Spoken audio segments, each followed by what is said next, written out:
The gray, suffocating mist of a November morning in Seattle seemed to cling to Frank Campbell's threadbare jacket like a ghost that refused to leave. Every breath he took felt heavy, tainted by the damp salt of the Puget Sound and the lingering, invisible scent of smoke that his mind insisted was still there, even though it had been 18 months since the warehouse fire that ended his career. He stood on the corner of a busy intersection, his hands tucked deep into pockets that held nothing but a few crumpled receipts and a single $5 bill. Frank wasn't a beggar, though, to the people rushing past in their Teslas and Mercedes. He certainly looked the part. He was a man out of time, a former lead firefighter with a chest full of medals and a heart full of ash, now reduced to taking odd jobs just to keep the heat on in a basement apartment that smelled of mildew. His once broad shoulders were slightly hunched, not from the weight of his gear, but from the crushing silence of a life that had lost its purpose. He watched the city wake up, a symphony of horns and hurried footsteps, feeling like a spectator in a world that moved too fast for a man who had been told he was no longer fit for service. Across town, Edward Ramirez was living in a different reality, one defined by mahogany desks, billion-dollar acquisitions, and a schedule that allowed no room for error or delay. As the CEO of Sterling Tech, his life was a sequence of high-stakes decisions, yet his most significant challenge waited for him at home in a sprawling estate that felt more like a museum than a house. Edward checked his Patek Philippe watch, his jaw tight as he navigated his heavy SUV through the morning traffic. He was late for a board meeting, but his mind was on his 80-year-old son, Tyler. Since the accident that had taken Edward's wife 3 years ago, Tyler had become a fragile shadow of a child, suffering from chronic respiratory issues that turned every cold into a life-threatening ordeal. Edward spared no expense, hiring the most prestigious nursing agencies in the country, yet he felt a nagging sense of emptiness every time he looked into his son's pale, frightened eyes. He pressed the accelerator, his frustration with the traffic boiling over, his eyes scanning the road with a predatory intensity that had served him well in business but was failing him in fatherhood. The intersection of 5th and Main became the stage for a moment that would rewrite both of their lives. Frank was crossing the street, his head down against the drizzle, carrying a small bag of groceries, the bare essentials for a man living on the edge. Edward, distracted by a buzzing phone on the passenger seat, didn't see the pedestrian until he'd already committed to a sharp right turn. The screech of tires on wet asphalt was a sound Frank knew all too well. It was the sound of impact, of lives changing in a heartbeat. The heavy SUV clipped Frank's side, sending him sprawling across the slick pavement. His groceries scattered like confetti, a carton of eggs shattering, a loaf of bread rolling into the gutter. For a moment, time dilated. Frank lay there, the familiar rush of adrenaline masking the sharp pain in his hip, his eyes fixed on the leaden sky. He didn't move, not because he couldn't, but because for a split second, he wondered if this was finally the end of the long, slow decline he had been enduring. Edward was out of the car in seconds, his face a mask of muddled terror and irritation. He didn't see a human being at first. He saw a liability, a delay, a complication in a day that was already falling apart. He stood over Frank, his expensive wool coat quickly darkening in the rain. He started to reach for his wallet, his instinct to solve the problem with a checkbook, but as he looked down at the man on the ground, something stopped him. Frank wasn't shouting, he wasn't crying out for a lawyer or clutching his leg in performative agony. He simply rolled onto his side, his eyes clear and calm, and began to pick up the remains of his ruined groceries. The dignity in that simple, silent act struck Edward like a physical blow. He saw the calloused hands, the faded Station 14 emblem on the worn jacket, and the steady gaze of a man who had seen far worse than a bruised hip and a broken egg. Edward's phone rang again. It was the nanny from home, her voice frantic, barely audible over the wind. Tyler was having an attack. The nebulizer wasn't working. The nurse was panicking. The urgency in Edward's voice changed instantly. He wasn't the CEO anymore. He was a terrified father. He grabbed Frank by the arm, not to help him up, but to pull him toward the car. He didn't explain, didn't apologize. He just barked an order, fueled by sheer desperation. He told Frank he would pay him 10 times what those groceries cost. He'd pay for a doctor, he'd pay for everything, but he needed to get home right now, and he could not leave a man he'd just hit lying in the street. Frank, sensing the raw, jagged edge of a crisis he recognized from his days on the engine, didn't argue. He climbed into the leather-scented sanctuary of the SUV, his damp clothes, a stark contrast to the pristine interior. As Edward tore through the streets, breaking every traffic law in the book, he explained the situation in clipped, breathless sentences. His son was dying, the top-tier nurse was useless, and he was a father who felt his world collapsing. Frank sat in silence, his hands steady on his knees, his mind already shifting into the tactical, focused state of a first responder. The Sterling estate was a fortress of glass and stone, but as they burst through the front doors, it felt like a tomb. They could hear the sounds of chaos coming from the second floor of the high, useless sobbing of a woman and the terrifying, rhythmic wheezing of a child struggling for air. Edward took the stairs 3 at a time, with Frank close behind, his limp forgotten as the old instincts took over. They reached the nursery, a room filled with every toy imaginable but currently occupied by a scene of medical failure. A young woman in a crisp white uniform was shaking, her hands hovering over a tray of medications, her face paralyzed by fear. Tyler was on the bed, his skin the color of parched parchment, his lips tinged with a frightening shade of blue. He was air-hungry, his chest heaving in a desperate, shallow rhythm that Frank had seen in victims of smoke inhalation. The nurse started to stammer about protocols and wait times for the paramedics, but Frank pushed past her without a word. He didn't ask for permission. He didn't wait for Edward to introduce him. He saw life flickering out, and he stepped into the gap. His voice, when he spoke, was a low, resonant boom that cut through the panic like a foghorn. He ordered the nurse to get a bowl of hot water and a clean towel, and he told Edward to stay back. Frank knelt by the bed, his large, scarred hands incredibly gentle as he lifted Tyler into a tripod position, leaning the boy forward to open his airways. He began to speak to the child in a calm, melodic cadence, telling him to look at his eyes, to find his rhythm, to breathe with him. It was a technique he'd used 100 times in burning buildings to keep victims from hyperventilation. He used the steam from the water to create a localized humidity, and with precise, firm movements. He began to perform chest physiotherapy, tapping out the congestion that was literalizing the boy's struggle. For 20 minutes, the room was a battlefield where Frank Campbell fought for Tyler Sterling's life. Edward stood in the doorway, frozen, watching this stranger he had nearly crushed under his car transform into a guardian. He saw the way Frank's hands never shook, the way he ignored the nurse's protests, and the way Tyler, amidst his terror, began to focus on Frank's steady, unwavering gaze. Slowly, the wheezing began to soften. The blue tint faded from the boy's lips, replaced by a faint, exhausted pink. The terrifying seesaw motion of his chest stabilized. By the time the distant wail of an ambulance reached the driveway, Tyler was breathing deeply and evenly, his small hand gripped tightly around Frank's thumb. The paramedics burst in, but they stopped when they saw the scene. The lead medic, an older man with graying temples, looked at Frank, then at the child, and then at the makeshift setup. He didn't ask what happened. He just nodded in respect to a fellow professional. As the medics took over the official vitals, Edward finally found his voice. He looked at the nurse, who was now trying to justify her inaction, and told her to leave not just the room, but the property. Then he turned to Frank. The firefighter was standing by the window, his task done, his posture returning to that slightly hunched, weary state. He looked like he was ready to fade back into the Seattle mist, back to his basement and his $5 bill. But Edward saw something he hadn't seen in any of the highly paid medical staff he cycled through. He saw a man who didn't care about the Sterling name or the Sterling money. He saw a man who had the soul of a protector. He approached Frank, his hand extended, but instead of a business handshake, he grabbed the man's shoulder. He told him he wasn't going anywhere. He offered him a job then and there, not as a nurse, but as Tyler's primary caregiver and companion. He offered a salary that would change Frank's life forever.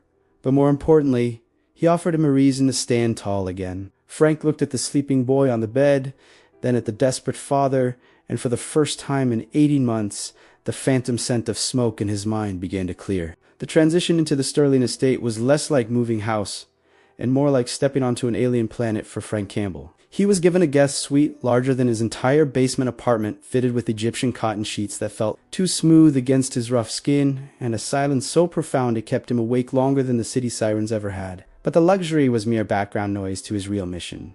Tyler, the boy, was a bundle of nerves and residual trauma, accustomed to being treated like a porcelain doll that might shatter with a stiff breeze. The previous nurses had managed his illness with clinical detachment, ensuring his vitals were stable while his spirit withered. Frank approached the situation differently. He didn't see a sick child. He saw a rookie trapped in a hazardous environment, needing guidance to navigate the smoke. He tossed aside the rigid schedules and sterile charts. Frank, still moving with a slight limp from the accident, would walk the perimeter with Tyler, teaching him to identify different birds and trees, turning the overwhelming outside world into manageable data points. He taught the boy that fear wasn't something to be ashamed of, but a two-land alarm system that kept you alert. Weeks turned into 2 months, and a quiet revolution took place within the cold walls of the mansion. Color began to return to Tyler's cheeks, not just from the fresh air, but from genuine laughter, sound that had been absent for so long that the household staff stopped in their tracks the first time they heard it echoing down the hallway. Edward, drowning in merger negotiations and international calls, would often arrive home late at night to find the living room transformed into a makeshift fire station, constructed from blankets and sofa cushions. He would stand in the shadows of the doorway, loosening his silk tie, watching his son wearing an oversized plastic fireman's helmet, intensely focused as Frank explained the hydraulics of a ladder truck using Lego bricks. A complicated knot of emotions would tighten in Edward's chest, overwhelming gratitude that brought tears to his tired eyes, clashing with a sharp, acidic pang of jealousy. He was the provider, the man paying for this miracle. Yet he felt like an outsider looking in on a family unit that had formed without him. He was saving the company, but Frank was saving his son's soul. The fragile piece of their new dynamic was fractured by the arrival of Dennis Edwards, Edward's younger brother. Dennis was a man defined by expensive vices and failed business ventures, always viewing Edward's success with resentment and Tyler's condition as an inconvenient hurdle to the family fortune. He arrived unannounced one rainy afternoon while Edward was in Tokyo for a crucial tech summit. Dennis breezed through the door with an air of entitlement that chilled the room. He found Frank in the kitchen, preparing a high-protein smoothie for Tyler.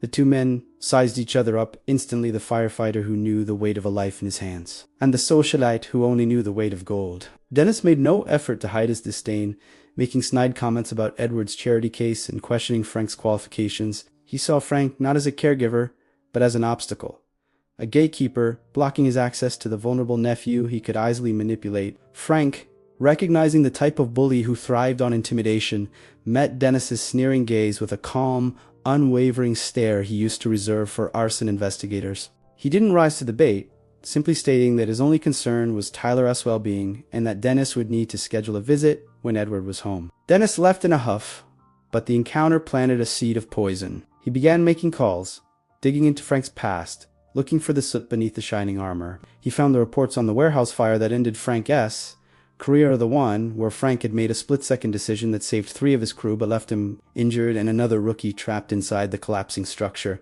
It was a trauma Frank carried every day, a guilt that defined his existence. Dennis, ruthless and desperate for funds to cover gambling debts, saw this not as a tragedy, but as ammunition. He began a campaign of subtle psychological warfare, dropping hints to the household staff about unstable heroes and sending anonymous emails to Edward. Secure servers suggesting that Frank's hero complex was a ticking time bomb that could endanger Tyler Edward.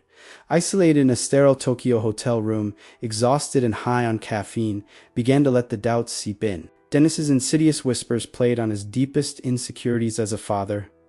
Had he been too impulsive? Had he endangered his son by bringing a stranger with a traumatic past into their home just because of a moment of guilt in the rain? The high-stakes pressure of the summit, combined with anxiety over Tyler, created a toxic cocktail of paranoia. He found himself constantly checking the home security app on his phone, scrutinizing Frank's every interaction with Tyler, looking for cracks in the facade. Back at the mansion, the atmosphere grew tense. Frank sensed the hushed conversations of the staff, the way Dennis kept dropping by, his eyes cold and calculating as he watched Tyler. The climax began on a Thursday evening. A severe thunderstorm was rolling into Seattle, the barometric pressure drop already making Tyler wheezy and anxious. Frank was in the kitchen, brewing a specific herbal tea that helped soothe the boy's chest, when he heard the front door slam. It was Denny, smelling faintly of bourbon, his eyes glittering with malice. He hadn't come to visit. He had come to execute a plan. He brushed past Frank, heading straight for the stairs leading to the nursery. "I'm going to have a little chat with my nephew about his new friend," Dennis sneered over his shoulder. Frank's blood ran cold. He drew up the kettle, the clang ringing out like an alarm bell. He knew exactly what Dennis was intending to do. Induce a panic attack in the already fragile boy by feeding him terrifying stories, hoping to prove that Frank couldn't handle a real crisis, or worse, that Frank was the asterisk of it. Frank took the stairs 2 at a time, his bad hip screaming in protest, the old firefighter instinct to run toward the danger overriding everything else. Thousands of miles away, Edward was in the middle of a final review for the merger when his phone buzzed. With the motion alert from the nursery camera he had specifically installed to monitor Tyler Esley hidden discreetly on a bookshelf. He opened the app, expecting to see Frank tucking Tyler in. Instead, he saw his brother, Dennis, leaning over Tyler's bed, his body language aggressive, his mouth moving fast. Tyler was shrinking back against the headboard, his eyes wide with terror, his chest already beginning that terrible, familiar heaving. Edward froze, helpless, watching a nightmare unfold in silent, high-definition miniature on his screen. He tried to call the house line, but no one answered. He watched as Dennis grabbed Tyler's arm, shaking him slightly, emphasizing some cruel point. Then, the bedroom door burst open. The nursery door didn't just open. It erupted off its frame as Frank Campbell charged inside, his presence filling the room with an intensity that seemed to push back the shadows cast by the raging storm outside. Dennis Edwards spun around, his face a contorted mask of drunken indignation, ready to unleash a torrent of rehearsed accusations, but the words died in his throat when he saw the look in Frank's eyes. It wasn't the look of a servant or a caregiver. It was the look of a man who had walked through literal hell and come out the other side with his soul intact. Frank didn't even acknowledge Dennis's existence at first. His focus was entirely on Tyler, who was curled into a tight, trembling ball against the headboard, his small hands clutching his throat as he made a terrifying, high-pitched whistling sound with every desperate attempt to draw breath. The boy's eyes were rolled back, showing only the whites, and his skin had transitioned from a pale white to a ghostly, translucent violet. Frank moved with a fluidity that ignored his permanent physical injuries, placing his large body between the predatory uncle and the dying child. He didn't use his fists, though every muscle in his frame was coiled like a spring. Instead, he used his voice, a low, tectonic rumble that commanded the very air in the room to still. He told Dennis to get out, not with a shout, but with a finality that suggested the world would end before Frank moved an inch. Dennis, fueled by a toxic mix of alcohol and a lifetime of unearned privilege, laughed a jagged, ugly sound that grated against the thunder. He stepped forward, pointing a shaking finger at Frank, screaming that he knew about the warehouse that he knew. Frank was a failure who let his own men burn, and that he would unlet a broken-down arsonist stay another minute in his family's home. But as Dennis shouted, the silent witness on the bookshelf, a hidden nursery camera, continued to broadcast every second of the malice to a smartphone in Tokyo.